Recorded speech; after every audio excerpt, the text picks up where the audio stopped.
ఆరుగాలం కష్టపడి పండించిన టమోటా పంట చేతికొచ్చింది. కానీ గిట్టుబాటు ధర లేకపోవడంతో వాటిని మార్కెట్లకు తీసుకువెళ్లడం కూడా దండగే అనుకున్నారు.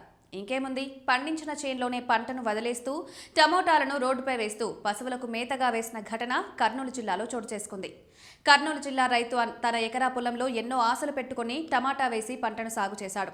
పంట బాగా పండింది. టమోటాను మార్కెట్కు వెళ్లి అమ్ముకుంటామనే లోపే టమోటా ధర పతనమైంది. ఒకరోజు పంటను కూలీలను పెట్టి కోస్తే సుమారు 300 బాక్సులు టమోటాలు వస్తాయి.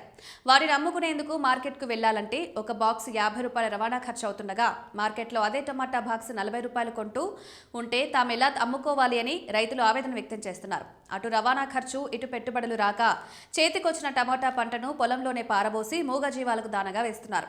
ఎకరాకు సుమారు 80,000 ఖర్చు చేస్తే కనీసం పెట్టుబడులు కూడా రావడం లేదని రైతులు ఆందోళన చెందుతున్నారు.